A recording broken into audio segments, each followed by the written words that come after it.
Hi, I'm Boopit. If you don't know who I am, that's okay. I run a channel called Amaruki Pictures, where I make FNAF related videos with my own lore and so on and so forth. This is a new, small channel where I just yap and talk about things. So if you give me motivation to keep doing this content, hit the like and become one of my subscribbles. Anyway, back to the main point of the video. I used to be a die-hard FNAF fan. I had most of the games and kept up with the lore up to around Help 1 and 2 and Into the Pit. Ever since I'm used to. You see, I was in the community since it began, and was all coked up on Let's Plays and jump scares and all that jazz. But there was a breaking point for me when it came to FNAF. Which brings me to the first section. Security Breach. My number 3rd favorite FNAF game of the FNAF series. Now I know you probably hate me for my opinion, but for a valid reason.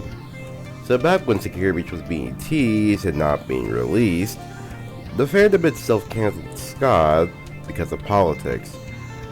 And to be honest, I was pissed off. Not by Scott, hell no, but by the community. Like, how bored do you have to be to antagonize a Christian game designer who cares about his fans and game quality and family? What pissed me off more was how everyone was treated Scott in the FNAF World disaster as well. Which, by the way, FNAF World is my favorite. Anyway, so at this point I left the fandom. I quit and hated the community that I grew up my whole life with. That's when the game came out. I saw the gameplay of it and it looked really interesting, so I bought it. I played it and my goodness, it was an amazing experience. Except the game kept crashing in the elevators, and the lag was a little bit of a problem, but I didn't care. And for my first gameplay Security Breach, I used a Nintendo 64 controller. And I beat the game, though there was a lot of glitches. I had to use a lot of glitches to make it possible, but it was also really fun. I still didn't do that Monty fight, at least with that controller. Anyway, yeah. Boopit, you said there were 2 times you left the fandom. Oh, right. So the recent game called Into the Pit came out and it seemed pretty cool. It was like a showcase of all things FNAF and a great anniversary game. But then the FNAF theories ruined everything. All the theories were claiming that the game broke the timeline, and I was confused. I didn't understand at all. Because I didn't see anything that could possibly break the game, or even the lore. Mainly because my idea for what the game is that the game, the book series, and some of the other FNAF games are products made by Fazbear Entertainment to rebuild the brand, so they can pay off the giant pizzaplex and make money. Apparently, no one thinks that. I'm fine with it, but they're saying that the game breaks the FNAF timeline, and I think that's stupid. They are saying that it is canon because it has the FNAF logo, and the game is bringing in the books into a FNAF-like manner. And I say, nuh-uh. Listen, in my opinion, there is no lore value in Into the Pit. It is just a game in timeline. Even for FNAF standards, the game makes no sense in the presented lore.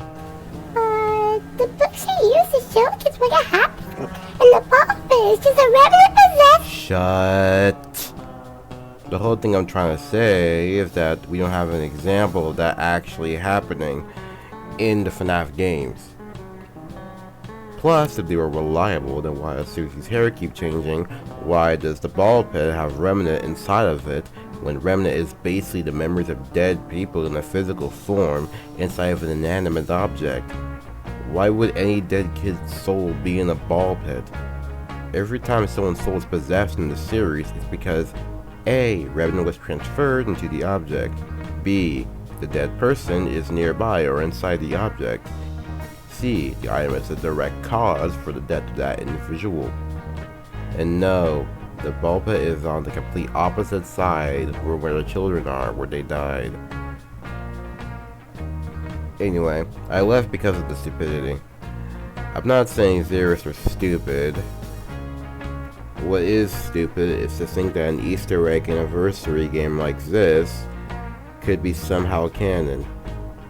I can give way more reasons for it, but that'll be a thing for next time. Anyway, you want to see a full lore video on FNAF by me, then I'm all for it. And I will tell you my timeline of Five Nights at Freddy's. This is Boopit, and welcome to the Boopit Show.